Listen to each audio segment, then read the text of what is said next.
जय जगन्नाथ बंधु मैंने आपण मानक बहुत बहुत स्वागत। मु आज आपण मानक कहबी मिथुन राशि विषय रे।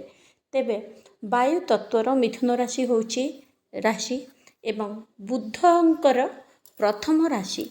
बुद्ध अर्थात बुद्धि, बुद्ध अर्थात वाणी।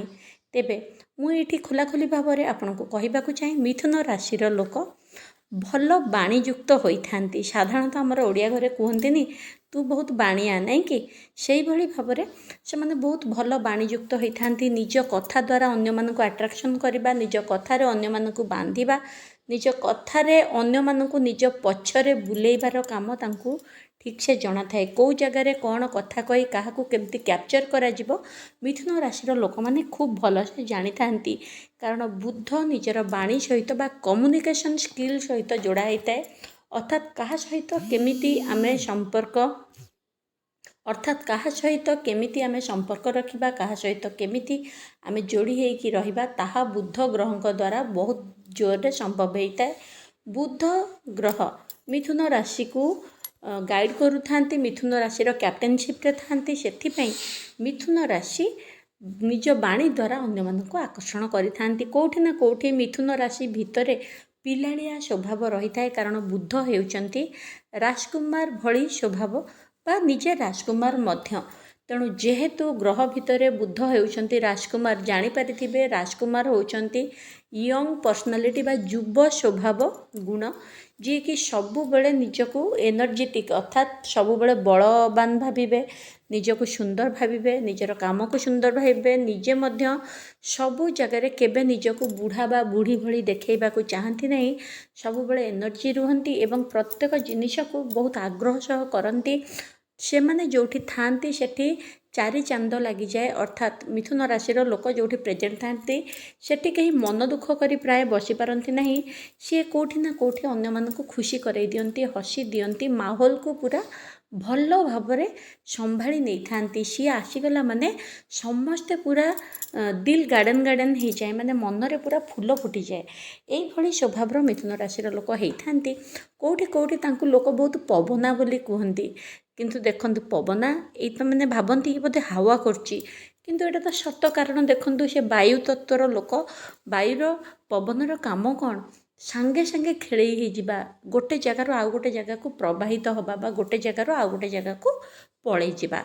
एवं मिथुन राशि लोकंक जीवन में जहाँ भी कष्ट थाए, दुख थाए, अन्य राशि लोक मैंने साधारणतः से कष्ट को बसी बारंबार भावती, चिंता करती, मन दुख करती एवं से बाहर बहुत समय तांको लगी थाए। मिथुन राशि ही एमती राशि लोक जी कि यही सब असुविधा सडन बाहरी जाती। हठात माने जेते कष्ट था किछि दिन भितर सी से कष्ट बाहरी निज माइंड को सेट करके अन्य रास्तार जाइए निजपाई खुशी खोजी था बा निज भितर सेल्फ लव। मिथुन राशि ही एमती गोटे राशि जी कि जदि तांको किए बेसी दुख कष्ट देइछि तेबे से ताकू तो दूरांती, किंतु निजे निजे मध्य बहुत माने केमिति खुशी हेबी, केमिति भलरे रहिबी, निजे गीत गाईदेवे, निजे गीतटे लगे नाची जिबे, निजे कहा सहित घर बाहरी जाई अन्य कहा सहित कथा ही जाइकरी निजे निजे भलरे सेठी एडजस्ट कर देकी भलरे रहिबाकू चेष्टा करती। तेणु मिथुन राशि गोटे दिलदार राशि एवं मु तो भावे मोर भी सांग मानक भितर बहुत मिथुन राशि अछंती। तेणु मिथुन राशि लोक माने भारी दिलदार, से माने काहाकू ना समस्त को मनई नियंती, समस्त को खुशी रखा चेष्टा करती। किंतु सावधान गोटे कथा हूँ बहुत ब्रेनी राशि। आपण को केमिति आग पछरे बुलेइबे, आपण को केमिति निज कथा द्वारा बांधि रखिबे, आपणठू कौ प्रकार फायदाटा से केमती कहीकि नहीं पारे सेटा जना। सेटा राशिर स्वभाव। आ कौटी ना कौटी तांको सहित जो माने सांगसाथी हुअंती समस्त मध्य तांको भल पाती एवं तांको कार्य करिया भी भल पाती, तांको किछि दबाकू भी भल पाती एवं सी जदि भी यूज करने को चाहती तांको सांगरे जो माने थांती से माने यूज हवापाई भी चाहती। अर्थात मिथुन राशि लोक निजर सबू भल पाइका अन्य मानक व्यवहार करती, अन्य माने मध्य खुशी रे तांको पाई व्यवहार हुअंती। कारण कोठी ना कोठी मिथुन राशि लोक गुड़िक भारी सुंदर होती। पुओ हो कि झील हो से माने सुंदर, मु कहूनी खाली गोरा ना, तांको भितर श्यामल हुंतु गोरा हुंतु, तांको भितर गोटे आट्राक्शन थाए, से भितर गोटे ଚାପଲ୍ୟ ଯେଉଁ କୁହନ୍ତି ଚପଳତା ଥାଏ ସେମାନେ ସମସ୍ତଙ୍କୁ ନିଜର କରିପାରନ୍ତି, ବାନ୍ଧି ପାରନ୍ତି ନିଜ ଚାଲିଚଳନରେ, ନିଜର ସୌନ୍ଦର୍ଯ୍ୟରେ, ନିଜର ଆଉ ସଜ ହେବାକୁ ଭଲ ପାଆନ୍ତି, ଭଲ ପିନ୍ଧିବାକୁ ଭଲ ପାଆନ୍ତି, ଭଲ କଥା କହିବାକୁ ଭଲ ପାଆନ୍ତି। କାହାର କ'ଣ ଦରକାର ତାଙ୍କ ଆଖିରୁ କେବେ ଲୁଚେନି, ହଠାତ୍ ଟାର୍ଗେଟ୍ କରିଦିଅନ୍ତି ଏଇ ଲୋକର ଏଇ ଜିନିଷଟି ଦରକାର। ତେଣୁ ଆପଣଙ୍କୁ ଦରକାର ଥିବା କାମଟି କରିଦିଅନ୍ତି, ଯାହାଦ୍ୱାରା ଆପଣ ମଧ୍ୟ ଖୁସି ହେଇଯାଆନ୍ତି, ତାଙ୍କୁ ଯାହା ଦରକାର ଆପଣ ମଧ୍ୟ ଦେବା ପାଇଁ ଭଲ ପାଆନ୍ତି, ବଣ୍ଡିଙ୍ଗ ଭଲ ରୁହେ। ଆଉ କେଉଁଠି କେଉଁଠି ବେଳେବେଳେ ସେ ଏଇ ଯେଉଁ ତାଙ୍କର ଖୋଲାପଣ, ଅନ୍ୟମାନଙ୍କୁ ବହୁତ ଭଲ ପାଇବାପଣ, ଅନ୍ୟମାନଙ୍କ ସହ ତାଙ୍କର ଗୋଟେ ସ୍ୱଭାବ ହେଉଛି ମନରେ ଯାହା ଥାଏ ପାଟିରେ ମଧ୍ୟ ସେଇଆ ଥାଏ। ତେଣୁକରି ବହୁତ ଲୋକ ଭାବନ୍ତି, ମାନେ ତାଙ୍କୁ ୟୁଜ୍ ମଧ୍ୟ କରନ୍ତି, ସିଏ ସବୁ କହିଦିଅନ୍ତି ଖୋଲା ଭାବରେ। ତେଣୁକରି କିଛି ଲୋକ ଯିଏ ଚତୁର ସ୍ୱଭାବର ବଦମାସ ଲୋକ ଥାଆନ୍ତି ତାଙ୍କୁ ମଧ୍ୟ ଠକନ୍ତି। କିନ୍ତୁ ସେଇ ଠକାମିରେ ସେ ଦୁଃଖରେ ପଡ଼ନ୍ତି ସତ, ପୁଣି 5-7 ଦିନ ଭିତରେ ସେ ବାହାରିକି ତାଙ୍କ ଲାଇଫ୍କୁ ଅଲଗା ମୋଡ଼ ଦେଇକି ଯିବା ପାଇଁ ଚେଷ୍ଟା କରନ୍ତି। ତେଣୁକରି ମୁଁ କୁହେ ବହୁତ ସୁନ୍ଦର ରାଶିର ଲୋକ, ତାଙ୍କ ବିଷୟରେ ଆଗକୁ ଆହୁରି ଭଲ କଥା କହିବି। ତା ପୂର୍ବରୁ ଚ୍ୟାନେଲକୁ ଯଦି ବନ୍ଧୁମାନେ ସବସ୍କ୍ରାଇବ୍ କରିନାହାନ୍ତି ସବସ୍କ୍ରାଇବ୍ କରନ୍ତୁ, ଲାଇକ୍ କରନ୍ତୁ, ସେୟାର କରନ୍ତୁ। ଆପଣ କେଉଁ ଜିଲ୍ଲାରୁ ଦେଖୁଛନ୍ତି, ଆପଣଙ୍କ ନାଁ କ'ଣ, ଆପଣଙ୍କ ରାଶି କ'ଣ କୁହନ୍ତୁ। ସୁନ୍ଦର ସୁନ୍ଦର ଭିଡ଼ିଓ ଟିପ୍ସ ଆପଣଙ୍କ ପାଇଁ ମୁଁ ଆଣିବି। ମୋର ପ୍ରତିକାର ଗୁଡ଼ିକ ଖୁବ୍ ଭଲ, ପ୍ରତିକାର ନେବା ପାଇଁ ଆପଣ ଆପଏଣ୍ଟମେଣ୍ଟ ନେଇପାରିବେ। ଏବଂ ମୋର ପୁରୁଣା ଚ୍ୟାନେଲରେ ମଧ୍ୟ, ଏଇ ଚ୍ୟାନେଲରେ ପୁରୁଣା ସମୟର ଭିଡ଼ିଓରେ ବହୁତ ଗୁଡ଼ିଏ ପ୍ରତିକାର ଅଛି। ଲଭ୍ ମ୍ୟାରେଜ୍ ପାଇଁ, ବିବାହ ପାଇଁ, ଏଜୁକେସନ୍ ପାଇଁ, ପାଠପଢ଼ା ପାଇଁ, ଇଣ୍ଟରଭ୍ୟୁ ସକ୍ସେସ୍ ପାଇଁ, ଘରେ କଳି ଝଗଡ଼ା ପାଇଁ, କୋର୍ଟ କେସ୍ ପାଇଁ, ଚାକିରି ପାଇଁ, ପ୍ରତ୍ୟେକ ଜିନିଷ ପାଇଁ ରହିଛି। ଆପଣ ଦେଖିକି ବି ପ୍ରତିକାର କରନ୍ତୁ, ଖୁବ୍ ଭଲ ଫାଇଦା ଆପଣ ପାଇବେ। ଏବଂ ପର୍ସନାଲ୍ ପ୍ରତିକାର ନେବା ପାଇଁ ମଧ୍ୟ ଆପଣ ଆପଏଣ୍ଟମେଣ୍ଟ ନେଇପାରିବେ। ତେବେ ବନ୍ଧୁମାନେ ମୋର ଅନ୍ୟ ଚ୍ୟାନେଲ୍ ମଧ୍ୟ ଦେଖନ୍ତୁ ଏବଂ ସବସ୍କ୍ରାଇବ୍ କରି ସପୋର୍ଟ କରନ୍ତୁ। ତେବେ ଏବେ ଯିବା ଆଗକୁ। ଦେଖନ୍ତୁ, ମିଥୁନ ରାଶିରେ ଦ୍ୱିତୀୟରେ ରହିଛନ୍ତି କେତୁ, ନବମ ଘରେ ବର୍ତ୍ତମାନ ରହିଛନ୍ତି ରାହୁ। ତେଣୁକରି ଖାଲି ବୁଲିବା ପାଇଁ ଇଚ୍ଛା କରିବେ। ଏବେ ପର୍ଯ୍ୟନ୍ତ ବି ମିଥୁନ ରାଶିର ଲୋକ ବହୁତ କିଛି ବୁଲି ସାରିବେଣି। ଆଉ ତାଙ୍କର ଏଇ ଯେଉଁ ଅଛି ଦ୍ୱିତୀୟରେ କେତୁ, ନବମରେ ରାହୁ, ସେମାନେ ତାଙ୍କୁ ଯେଉଁଠି ଜଙ୍ଗଲ ଜାଗା, ପାହାଡ଼ ଜାଗା, ନଈ ଝରଣା ଥିବ, ଏଇସବୁ ଜାଗାକୁ ବହୁତ ଆଟ୍ରାକ୍ସନ୍ କରାହେଉଥିବ। ଯେହେତୁ କେତୁ ଦ୍ୱିତୀୟରେ ଅଛନ୍ତି, ନଈ ଝରଣା ଥିବା, ଜଙ୍ଗଲ ଏବଂ ଉଚ୍ଚ ପାହାଡ଼ ଥିବା ଜାଗାକୁ ନିଶ୍ଚିନ୍ତ ପିକନିକ୍ କରିବା ପାଇଁ, ବୁଲିବା ପାଇଁ, ବିଜନେସ୍ ଟୁର୍ରେ ହେଉ, ଅଫିସ୍ ଟୁର୍ରେ ହେଉ, ବା ମୁଁ ଖାଲି କହୁନି ବିଜନେସ୍ ବା ଅଫିସ୍, ଏମିତିକି ସାଙ୍ଗସାଥି ଫ୍ୟାମିଲିକୁ ଧରିକି ମଧ୍ୟ ପ୍ଲାନିଂ କରିକି ସେଠି ବହୁତ ଜାଗା ବୁଲିବେଣି ଏବଂ ଆଗକୁ ମଧ୍ୟ ପ୍ଲାନିଂ କରୁଥିବେ ଆପଣ ବୁଲିବା ପାଇଁ। ଖାସ୍ କରି ଏଇନା ଖାଲି ମିଥୁନ ରାଶିଙ୍କ ଲୋକଙ୍କର ମୁଣ୍ଡରେ ପଶିଥିବ ଆମେ ଏଇଠିକି ବୁଲିବାକୁ ଯିବା, ସେଇଠିକୁ ବୁଲିବାକୁ ଯିବା, ଏବଂ ଅଲରେଡ଼ି ବହୁତ ଜାଗା ମଧ୍ୟ ଆପଣ ବୁଲିବାକୁ ଗଲେଣି। ଏମିତିକି ଫ୍ଲାଇଟ୍ରେ ବସିକି ମଧ୍ୟ କିଛି କିଛି ଜାଗା ବହୁତ ମିଥୁନ ରାଶିର ଲୋକ ଯେଉଁମାନେ ସକ୍ଷମ ସେମାନେ ମଧ୍ୟ ବୁଲିକି ଆସିବେଣି।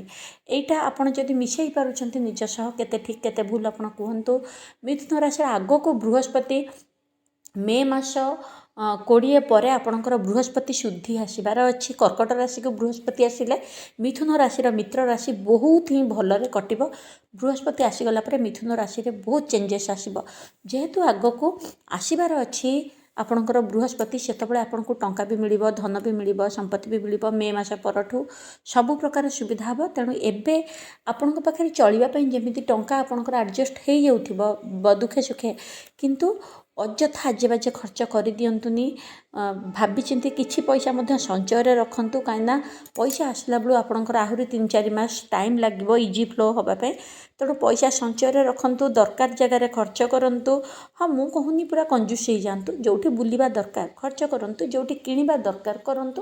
କିନ୍ତୁ ଅଯଥା ଏଇନେ ବି ମିଥୁନ ରାଶି ଲୋକଙ୍କର ବହୁତ ମନ ହେଉଥିବ ଏଇଟା ଖର୍ଚ୍ଚ କରିଦେବି, ସେଇଟା ଖର୍ଚ୍ଚ କରିଦେବି, ସେଇଟା କିଣିଦେବି, ସେମିତି କରନ୍ତୁନି। କିଛିଟା ସଞ୍ଚୟରେ ରଖନ୍ତୁ। ଆପଣଙ୍କର ଯେତେବେଳେ ବୃହସ୍ପତି ଆସିକି ସବୁ ପ୍ରକାର ସୁବିଧା ହେଇଯିବ, ସେତେବେଳେ ମନ ଭରି ଆପଣ ସଞ୍ଚୟ ବି କରିବେ, ଖର୍ଚ୍ଚ ବି କରିବେ। ହଁ, ମିଥୁନ ରାଶି ବର୍ତ୍ତମାନ ଆପଣଙ୍କ ପାଇଁ ଫ୍ୟାମିଲି, ଅର୍ଥାତ୍ ଯଦି ବାହା ହେଇଛନ୍ତି, ଆପଣ ଯଦି ନିର୍ବନ୍ଧ ହେଇଛି, ତେବେ ବାହାଘର ଟିକେ ଡେରିରେ ହେବ, ହଠାତ୍ ହେଇପାରିବନି, ଡେଟ୍ ଆପଣଙ୍କର ଘୁଞ୍ଚିବ। ଆଉ ଯଦି ଆପଣଙ୍କର ନିର୍ବନ୍ଧ ଚାହୁଁଛନ୍ତି ବାହାଘର ଫିକ୍ସ ହେଇଯାଉ, ସେଇଟା ବି ମଧ୍ୟ ମେ-ଜୁନ୍ ପର୍ଯ୍ୟନ୍ତ ଆପଣଙ୍କର ଲିଙ୍ଗରିଂ ବା ଘୁଞ୍ଚିକିରି ଡେରି ହେବ। जदि आपण बरे अच्छा कौटि ना कौटि आपण जदि पुरुष लोक बा आपण स्त्री लोक आपण स्वामी बा स्त्री भारी सुखा सुखा रे जी आपन को आटेनसन दौले जी आपण केयर करुले जी ऊपर पड़ी कथा कहते लव केयर देखते से टे ना इंट्रोभर्ट हो माने भितरिया सब कथा रखिए आपण सहित एतटा सेयार करेंगे आपण सहित एत खोला कथा कहबेनि जोटा कि आपण मन को मध्य कष्ट दब एवं कौटि ना कौटि आपण पार्टनर देह मुंड टे भल रही जमती हाई ब्लड प्रेशर रहिबा बा किछि बीपी हाई रहिबा बीपी लो रहिबा बा मेटाबॉलिज्म किछि देखैबा बा पेटर किछि गंडगोल देखैबा बा लिवर समस्या किछि देखैबा एभली भाव में किछि किछि समस्या आपण स्त्रीर बा आपण स्वामीर मोर कहबार अर्थ मिथुन राशि झील हेले तांको स्वामी मिथुन राशि पुओ हेले तांको स्त्री एभली किछि लाइफ पार्टनर को नहीं आपण प्रॉब्लम फेस करि परंती एवं तांको आडू भारी सुखिला सुखिला कथा टिके जोटा कि आपन को वर्तमान भल लगबनी किंतु बहुत जल्दी 2-3 मास रे से सब आपनकर क्लियर हो जाए कि लाइफ पुणी हैप्पी हैप्पी आ भारी लवेबल हम तेबे आपण संतान मान भल उन्नति रही जो मानकर संतान रही संतान मान देह बहुत असुस्थ होता एबे सेटा टिके सुधुरी जीव सब ठीक ठाक चलो तेबे आशा करुँच आपण मानक वीडियो भल लगुथिबो वीडियो भल लगिले लाइक शेयर सब्सक्राइब निश्चिंत भाव में करूँ बुध जेहेतु अच्छा चाकरी तो आपड़ करें कम्युनिकेशन जगार करें आप कंप्यूटर लाइन रे करें आप शिक्षागत करें आप एस्ट्रोलोजी रे करें आपण जमीक गछ वृक्ष को नहीं किसी रिसर्च करवा किसी प्लांटेशन करवा किसी नर्सरी टाइप रो काम करवा ए सब करें एवं गोपालन करें छेली यही सब जो चाष हुए से जदि गाँ गहली रोचंती सेगुड़ा करेंगे मिथुन राशि लोक मैंने साधारणतः बिजनेस जेकोसी व्यवसाय जदि आप करेंगे किंतु वर्तमान जदि से व्यवसाय किसी नुआ नुआ आइटम जोटा कि मार्केट रे भल चलो भाभी चिंती कि आप आड करेंगे आपण ना लाभजनक रहिबो आशा करुँच आपको वीडियो भल लगुथिबो वीडियो जदि किसी मिशुची किसी भल लगुच आपन किसी ठीक ठाक लगुच तेबे लाइक कमेंट शेयर करने को भूलंतु नहीं देखा आउ गोटे वीडियो रे कथा आउ गोटे वीडियो रे जय जगन्नाथ।